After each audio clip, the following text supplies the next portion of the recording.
패밀리 여러분 안녕하세요, 살빼남입니다. 자, 여름하면 아이스크림이죠. 자, 그런데 아이스크림 다이어트라는 게 있다면 믿으시겠습니까? 자, 오늘은 이 다이어트와 아이스크림에 대하여 한번 알아보겠습니다. 구독과 좋아요를 누르면 요요가 안 올지도. 자, 일단 이 책을 한번 좀 같이 보실게요. 자, 아이스크림 다이어트라고 책에 적혀져 있죠. 자, 미국의 영양학자이자 미국 당뇨병 학회에서도 소속되어 있었던 홀리 맥코드가 쓴 책입니다. 이 책이 주장하는 바에 따르면 다이어트 식단에 아이스크림을 넣어주면 오히려 체중이 감량되고 혈압이 내려가고 생리전 증후군을 경감시키고 대장암 확률까지 낮춰준다고 합니다. 자, 그리고 여기 이 사진도 한번 좀 보시죠. 앤서니 하워드 크로라는 분인데요. 자, 100일 동안 매일 아이스크림 2000칼로리와 단백질 보충제 500칼로리를 먹었습니다. 자, 그리고 사진처럼 15kg나 감량했어요. 근데 저렇게 하면 몸 다 상하진 않았을까?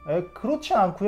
오히려 좋아진 면들도 좀 있었습니다. 자, 혈중 지질이 거의 다 좋아졌는데요. 자, LDL은 낮아지고 HDL은 높아지고 또 중성지방은 또 굉장히 많이 낮아졌다고 합니다. 단 거를 그렇게 많이 먹었는데도 혈당도 살짝 낮아졌다고 합니다. 와, 이것만 보면 이 아이스크림 다이어트라는 게 이 실제로 있고 또 되기도 하네요.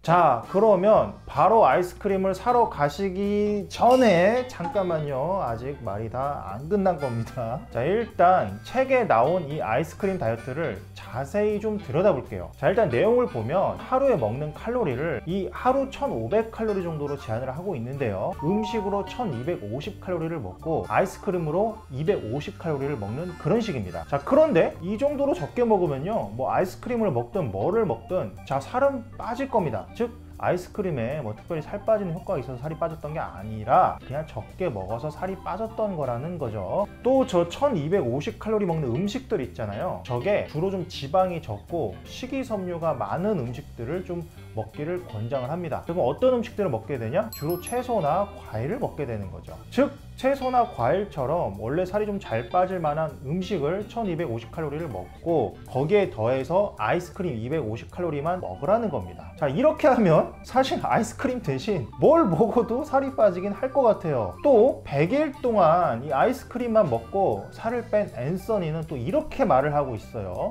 정말로 이 다이어트가 내가 한 것 중에 가장 최악이었어요. 자, 왜 그렇게 말을 했을까? 자, 앤서니에 의하면 이 다이어트를 하면서 좀 기분이 많이 안 좋아지고요, 의욕도 매우 많이 떨어졌었다고 합니다. 자, 일상생활이나 이 직장에서도 어려움을 좀 겪었고요, 그리고 어떤 남성적인 뭐 기능도 좀 많이 떨어져가지고 그 부인이, 그 본인이 아닌 부인이 굉장히 안 좋아했었다고 하네요. 자, 그리고 사실 가장 큰 문제가 또 뭐였냐면은 근 손실이 굉장히 많이 일어났었다고 합니다. 자, 15kg가 감량되긴 했는데 굉장히 많은 부분이 근육에서 빠졌다고 말을 하고 있고요, 그의 말에 따르면 살이 빠졌는데도 별로 날씬해 보이지 않았어요 라고 합니다. 자, 이런 현상들은 도대체 왜 일어날까? 자, 아이스크림 영양 성분을 보면 굉장히 쉬워요. 자, 일단 아이스크림에 보면은 뭐 식이섬유, 비타민, 미네랄 이런 건 없죠. 즉 우리 몸에 필수적으로 꼭 있어야 되고 없으면 죽을 수도 있는 그런 필수 미량 영양소들은 거의 하나도 없다는 겁니다. 자, 그리고 탄수화물, 단백질, 지방, 이 탄단지 3대 영양소 있죠. 자, 이 중에서 가장 뭐가 이 아이스크림에 많이 들어있을까요? 네, 바로 탄수화물, 당질, 즉 설탕입니다. 자, 그 다음으로는 뭐 지방이 많을 거고요, 그리고 뭐 마지막 단백질은 뭐 사실상 거의 많이 안 들어있죠. 자, 한마디로 고탄수화물, 고지방 음식이기 때문에 다이어트에는요 별로 도움이 안 되는 음식으로 좀 볼 수가 있어요. 자, 그렇다면 다이어트 할 때 뭐 아예 안 먹으면 또 되는 거겠네요? 아니요, 근데 꼭 그럴 필요는 없습니다. 제가 항상 말씀드리지만은 자, 어떤 음식이든 뭐 아예 못 먹는다, 안 먹는다 하면 오히려 더 먹고 싶어져서요, 나중에 갑자기 입이 빵 터지면서 그거 엄청나게 먹게 되는 경우가 오히려 더 많아져요. 또 사실 생각해보면 이런 아이스크림 어쩌다 한 번 먹는다고 뭐 그렇게 큰일 나는 것도 사실 아니에요. 자, 이 스크류바 한 개에 90칼로리 정도밖에 되지 않습니다. 자, 이거 하루에 뭐 스크류바를 뭐 몇 개씩 드실 것도 아닐 거고 밥처럼 먹는 게 아닐 텐데 이거 어쩌다 한 번 먹는다고 뭐 큰일 나는 거 당연히 아니겠죠. 자, 한마디로 이 계속 참다가 입 터져 가지고 이걸 왕창 먹게 되느니 내 욕망을 적절히 조금씩 그냥 평소에 채워주는 게 나을 거라는 말씀입니다. 자, 그런 의미에서도 살이 좀 덜 찌는 아이스크림이 있다면 좋겠죠. 자, 그래서 이번에 보니까 롯데 제과에서 또 제로 제품으로 아이스크림들 몇 가지 또 출시를 새로 했더라고요. 자, 그렇게 해서 가져와 봤는데, 자, 이 바로 모나카입니다. 자, 그래서 일단 이게 제로 제품인데 이게 뭐가 제로냐 하면요, 이게 일단 칼로리 제로는 절대로 아니고요, 당류 즉 설탕이 제로라는 겁니다.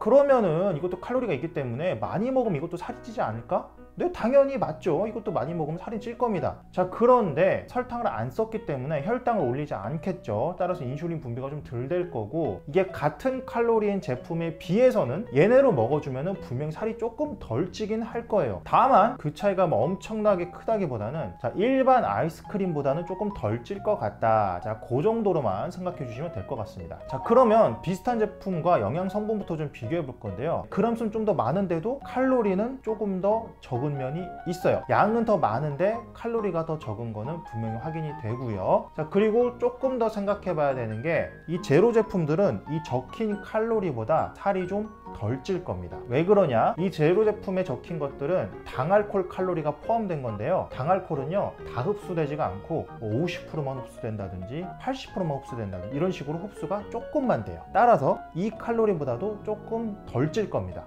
그러니까 조금 더 도움이 될 수 있다 이 말이죠.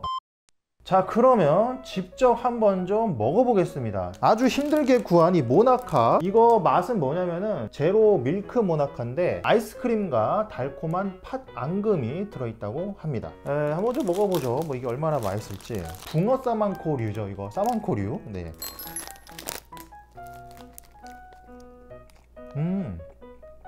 요새는 정말 이 단맛이 정말 잘 나옵니다. 그리고 설탕도 안 썼는데 단맛이 그냥 설탕 쓴 거랑 거의가 아니라, 저는 사실 구분을 잘 못하겠어요. 그냥 일반 아이스크림 먹은 맛과 똑같습니다. 여러분들 잘 알고 있는 그 슈퍼에서 팔고 있는 싸만코류를 먹었을 때 그 만족감이 분명히 와요. 그 설탕 맛, 그게 딱 옵니다. 자, 그런데 이거 설탕도 안 썼는데 어떻게 이렇게 단맛이 나는 걸까요? 자, 이거 말티톨이라는 당알코올을 썼다고 여기도 나와 있는데, 자, 이게 뭐냐면은 당알코올이고요, 대체 감미료입니다. 이 말티톨 같은 경우에는 설탕의 75에서 90% 정도 단맛을 낸다고 하고요, 또 어느 정도 가열해도 돼요. 150도까지도 또 버틸 수 있고요. 따라서 요리에 쓸 수가 있어요. 이렇게 제품에 쓸 수가 있다는 말이죠. 자, 그리고 칼로리도 설탕의 50% 정도 되고요, 또 마지막으로 혈당 같은 경우에도 설탕의 50% 정도는 좀 올리게 됩니다. 즉 완전히 혈당을 안 올리고 완전히 칼로리가 제로인 건 아니고 설탕보다 조금 더 낫다, 그렇게 보시면 될 것 같아요. 자, 그럼 얘네가 뭐 단점이 없냐? 뭐 단점이 좀 있다면 있습니다. 자, 일단 많이 먹으면 뭐 소화불량, 복부가스, 뭐 복부 팽만, 설사 등을 일으킬 수도 있습니다. 자, 이건 뭐 말티톨만 그런 게 아니고요, 뭐 다른 당알코올들도 거의 뭐 비슷비슷합니다. 자, 이건 왜 그러냐면 당알코올이라는 것 자체가 이 소화 흡수가 잘 되는 게 아니에요. 자, 그러니까 아까 말씀드린 것처럼 실제 칼로리보다 살이 좀 덜 찐다는 겁니다. 되게 이건 어느 정도부터 그러냐, 한 하루에 20g 정도부터 그럴 수 있다라고 하는데요. 자, 이게 사람마다 케바케가 굉장히 큽니다. 내가 먹어보고 여기서부터 좀 문제가 되네 하면 거기서부터는 좀 안 드시는 게 좋겠죠. 모나카 기준으로는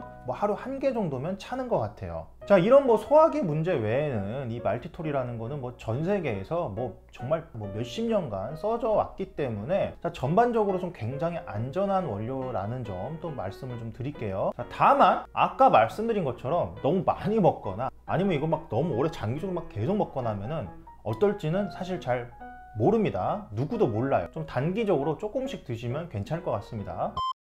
자, 이렇게 해서 오늘은 다이어트와 아이스크림에 대해서 한번 알아봤는데요. 자, 아이스크림 뭐 다이어트에 안 좋을 수는 있어요. 하지만 그렇다고 해서 무조건 참지만 마시고 내 욕망을 좀 적절히 채워주면서 다이어트를 하는 게 가장 현실적이고 가장 좋은 방법입니다. 자, 그리고 조금 더 덜 찌는 애들을 찾아서 먹을 수 있다면 뭐 금상첨화겠죠. 자, 그리고 이 적절한 양이랑 좀 헷갈리실 수가 있는 게, 이게 좀 아이스크림 종류마다 좀 차이가 날 수가 있어요. 나뚜루 바닐라는 100ml인데 310칼로리고요. 용량이 좀 더 큰 더위사냥 140ml는 125칼로리죠. 그래서 거의 보시면 3배 차이가 납니다. 자, 이건 왜 그런 걸까? 자, 이건 지방 때문에 그런 거예요. 자, 나뚜루 바닐라 아이스크림이 좀 더 풍부하고 깊은 맛이 나는데, 깊은 풍미 같은 거는 이 공기층의 안에 들어가서 그런 거거든요. 자, 그런데 이 공기층이 안에 들어가려면 지방이 있어서 이걸 형성을 해줘야 됩니다. 자, 그런데 더위사냥처럼 이렇게 막 얼어있는, 물이 얼어있는 느낌의 이 하드 타입 종류의 아이스크림 아이스크림은 그 지방이 없어요. 지방이 없다 보니까 이 공기층이 안 들어가서 풍부한 맛이 안 납니다. 대신 지방이 없으니까 칼로리도 더 적겠죠. 자, 그래서 이 나뚜루나 이 베스킨라빈스처럼 이렇게 떠먹는 식의